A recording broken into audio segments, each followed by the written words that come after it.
to day 5 of the Confident Yoga Teacher Bootcamp. I'm your host, Crystal Gray, and the creator of the Yoga Goddess Academy. Today is one of my favorite subjects. We are talking about how to make some money teaching yoga, and it's also a very touchy subject because a lot of yoga teachers want to act like they don't really feel like it's okay to make money from teaching yoga. But you guys, I'm here to tell you, it's okay to make money teaching yoga, okay? Let me tell you why. First of all. It's okay to teach money. It's okay to make money teaching yoga, because if you are making money, you are going to show up in a much better way. You are going to show up in a way where you feel like you are getting what you need to live. If you as a yoga teacher are struggling about how to pay the bills, how to pay for your kids to do things, how to maybe, make improvements in your house, and you're thinking, why am I spending all this time teaching yoga whenever I could just have a regular 9-to-5 job and I could just be supporting my family more? If you're worrying about all those things, all of that stuff is going on in the back of your head, in your mind, whenever you only are making $15 to maybe $50. That's like on the high end, teaching yoga classes, okay? A lot of times it's way less than that. I've heard of yoga teachers making money per head of people that come in, which can be okay, but not if only like 2 people are coming, right? And then a lot of times there's teachers that'll just be sitting there twiddling their thumbs and then nobody shows up. So I'm going to tell you today about how to make sure that people are showing up and make sure that you get money for the time that you put in, okay? Because you are worth it. So if you don't feel like it's okay to make money teaching yoga, you might need to do some work around that. You probably need to do some work around that, just around your worth and why are you worthy of that.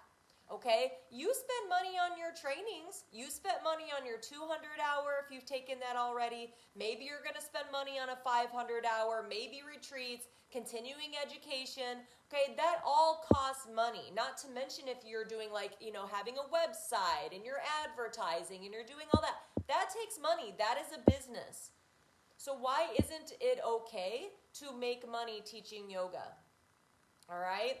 So today I want to tell you about a super simple way, my super simple method to actually walk away with around $100 per class, which I know if you've never heard me talk about this before, it can be like, whoa, $100 a class. It's basically unheard of.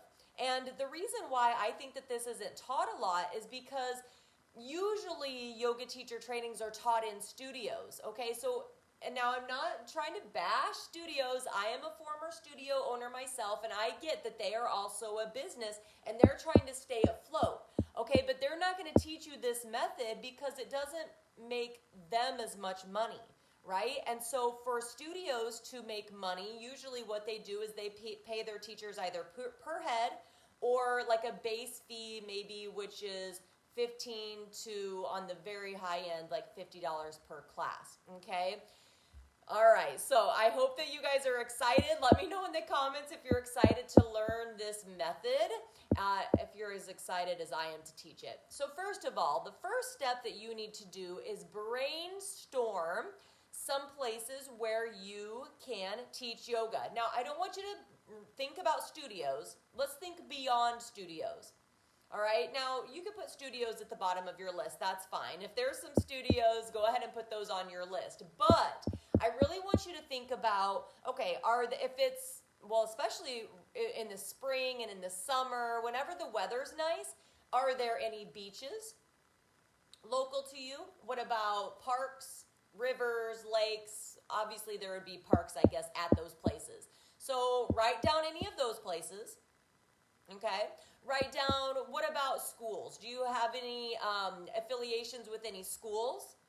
The most recent place where I've done this method that I'm going to teach you today was a school, okay? They were looking for a yoga teacher to come in and do this, and rather than just being like, yeah, just pay me $30 per class, I did this instead, and I was making more like $100 per class, and I'll tell you how, okay? Think about, are there any community centers? You can be jotting this down. Are there community centers? Are there park districts? Are there apartment complexes? Maybe there's just some local groups in your area. Like look up any local clubs or any local groups that might be open to doing some yoga. Like again, it could be school teachers. It could be, we have a group in our area, I don't know, my friend's in it, and it just keeps popping in my head, like Zonta is the name of it. So just look up and see if there's any like women's clubs or groups. I mean, it doesn't have to be women's, and maybe local gymnastics or even a tennis center or a dance studio. Write all of these things down. This is the key, you guys. You have to get creative. You are now, or you are going to be, if you haven't gone through a 200-hour yet, you are a business owner.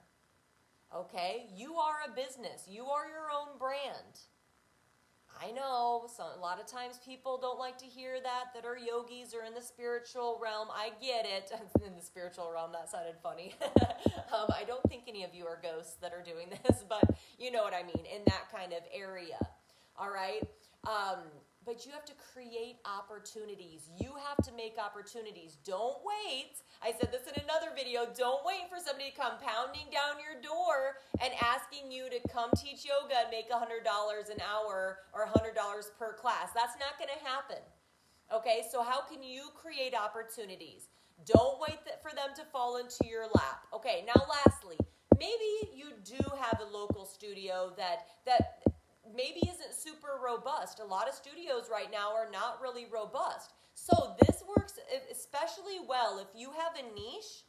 If you have a niche, it works especially well to look at yoga studios and see, are they offering anything in your niche?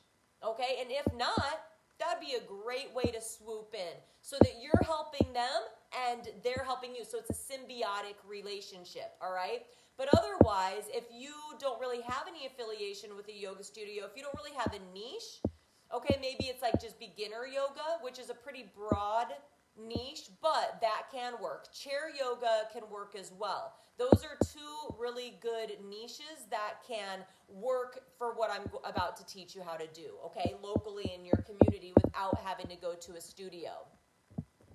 All right, so after you find a place, right? After you find a place, let's not talk about yoga studios yet. I'll talk about that in a minute. But after you find a place where you can teach this yoga, then what you're going to want to do is find out, what will they charge for rent?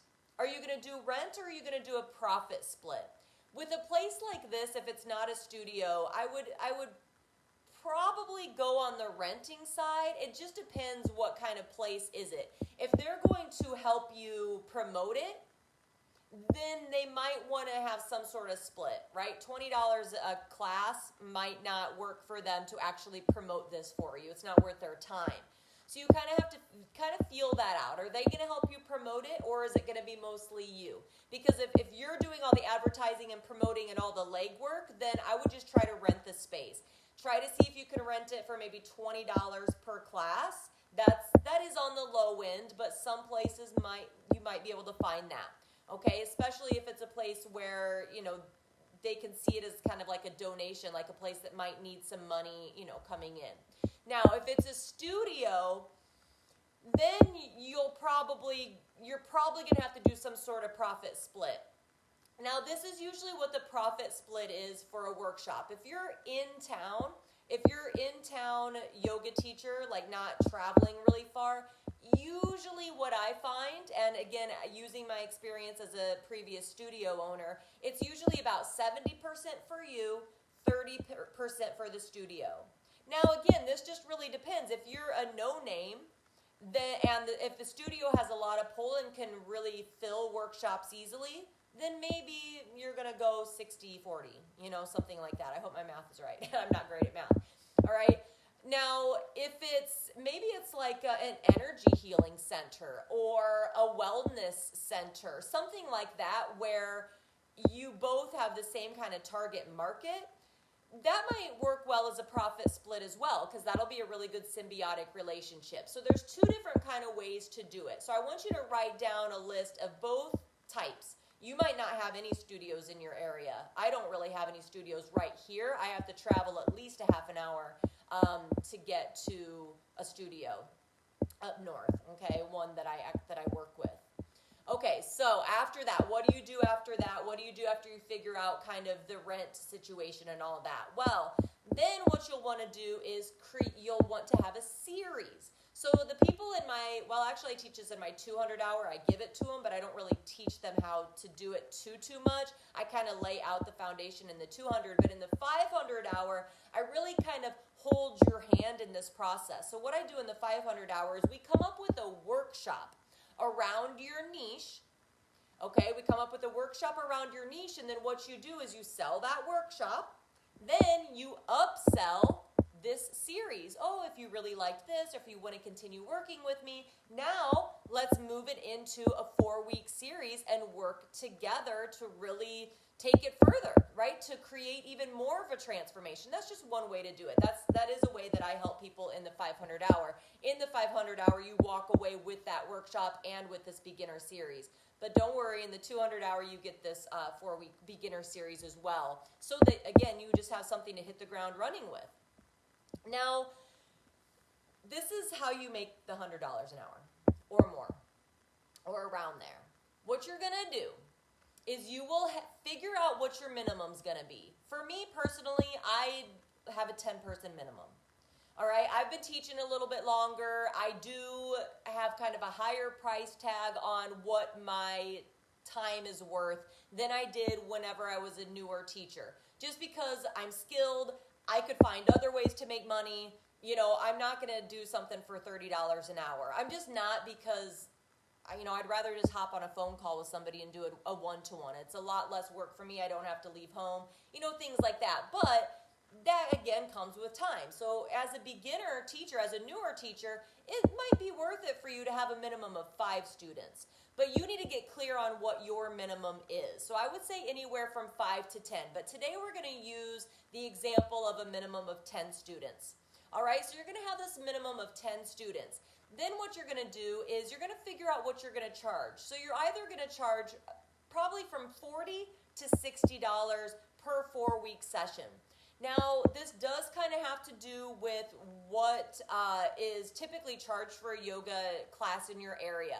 Now, here in my area, I live out in the middle of nowhere. $10 per class, that's about what people are willing to pay. All right, especially if it's not at a studio, it's not where it's got a whole bunch of props already, it doesn't have the vibe. Usually if I'm teaching really local to me, it would probably be like at a park or at a community center or at a small little gym. Like, it's not going to have the ambiance, right? So if that's the case, I'm probably going to charge about $40 for the whole session, which doesn't sound like a lot. Okay, but if there's more demand, or if you do have props, or if you're in a nice place that has good ambiance, it's really clean, or if you're in an area where people are just used to paying $15 per class, then you're going to charge a little bit more, like $60 per session.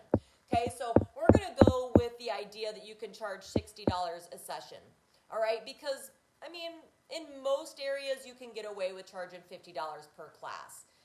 In most areas, okay? So let's say that you're charging $60 for the entire 4-week session. Bear with me, you guys, bear with me. So then what you're gonna do is not really, I don't usually accept drop-ins, okay? But if you are going to allow drop-ins, then I would make that like, you can drop in, you can come to just one class, but it's $20. Right? So you're making that more than like what the breakdown would have been if they would have paid for the full series. I just don't even like to really allow drop-ins, because probably you're working with them each week to teach them new things. So if somebody jumps in week 3, they're going to be pretty lost. You know what I mean? So I don't usually do that, but you can. I'm not going to say that you can't. All right, so listen, if you've got your 10 student minimum, you're charging $60 per 4-week session. That's $600. Now, subtract however much you had to pay for rent. Let's say it was $20 per class for rent. Okay, then that leaves you with $520 in your pocket at the beginning.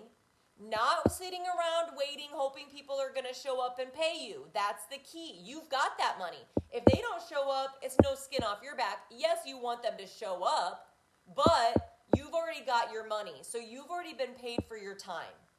So you've got $520. You divide that by the 4 classes, okay, and that's $130 per class. So just let that sink in. This is what I teach people to do. This is what I want all of you to go out there and do. Empower yourself to get out there and teach this stuff. So this is easier if you have a niche, all right? It's easier if you have a niche. And it's easier, again, it depends on where you are. Are you out in the middle of nowhere and teaching nowhere? Then your niche could be broad. It could be beginners. It could be chair yoga. It could be something like that. If there's more competition, I don't really like to use that word because there's not competition if you have a niche, right? But you have to have a niche if there's more competition because that makes you more valuable, all right? So again, here's the thing. If you have that niche, you can go to a studio and they're going to be a lot more likely to let you teach it there because you are, again, it's that symbiotic relationship. So here's my question for you. Would an extra $500 to $600 a month for 4 hours of teaching be a game changer? Would that be a game changer for you? If you were making an extra $500 to $600 a month, that's going to be a game changer for a lot of people. Okay, that extra $500 to $600 a month, and that's only if you're teaching one class. If you really get this going and people are like, hey, why don't you do this on a Tuesday night so that they can do it 2 times a week? Boom. Then that's double it. Then that's $1,200 a month that you could be using for home improvements. You could be using for a new car. You could be using for building your business. You can put it back into your business. You can use that for additional trainings. Okay, so the sky's the limit. But if you are able to make money, you're going to be a much happier teacher. You're going to be a much more inspiring teacher. People will want to come to your classes because you're not all stressed out about how you're going to put food on the table. You're not stressed out because you're like, why in the hell did I decide to be a yoga teacher whenever I don't have any money to travel or live the kind of life that I want to live? Who wants to take yoga from somebody who's in that mindset? I don't. Okay? I want to take yoga from someone who is living the kind of life that I want to live, that is inspiring me. And it doesn't all have to do with money. It doesn't all have to do with money. But if you don't have to worry about money, you can focus on a lot of other stuff, okay? And a lot of other stuff that can really transform your life. Just saying. All right, so I'm so excited. Today we're kind of wrapping up, but I want you to join me tomorrow because tomorrow we have a live Q&A and I'm going to be answering a lot of questions. So again, tomorrow, Q&A. I'll be answering any of your questions that you have regarding, sequencing, any sort of teaching questions, any sort of business questions. So make sure that you let me know in the comments. Or go back to the post at the very top of the guide section, put those questions in there, and I will answer all of these questions as many as I can in an hour. All right? I'm going to answer as many questions as I can in an hour, and then you'll just kind of see what my teaching style is. So, yeah, I would love to see you there. It'll be great, and then we'll be wrapping it up tomorrow. All right, so yay, hi, I'll talk now to everybody. I was just kind of getting my words out. Hi, Kaylin. In my experience, worrying about money doesn't bring in abundance. No, it doesn't. And Patty says, because of my niche, I am going to be teaching yoga at 2 different ski resorts in the winter. Yay, whoop, whoop. That's so excited, and that's coming out of the 500-hour program. We figured that out. That's so cool, Patty. I'm so excited. Shannon says, that's amazing. I need to figure out my niche. Yes, you do, girl, and we will figure it out. But you also live in an area like me. So if you start to implement this beginner series, I think you'll really see some good stuff. And also, you guys, I want you to think about start with your friends and family. Start with your friends and family. And also, here's another tip for those of you that haven't studied with me. Share your journey. if you're in a yoga teacher training or whatever, don't wait until like you have it all figured out to start sharing your journey. Share the ups and downs, share what you're learning, share whatever, share your transformation, share when you've got fails, share how yoga has helped you, whatever. Start sharing that now, because that inspires people to, that gets them, what's the word? It just gets them kind of involved and, I can't think of the word. It gets them involved in your journey, all right? And then they'll want to continue to support you and keep following you and keep taking classes with you. So don't wait to share, all right, you guys? I would love to have you in my 500 hour. Let's do it. Let's rock it out. My next one starts in August. It's going to be super freaking fun. And Patty is going to be your success coach. She is bitchin'. Everybody loves her. And yeah, so let's do it. And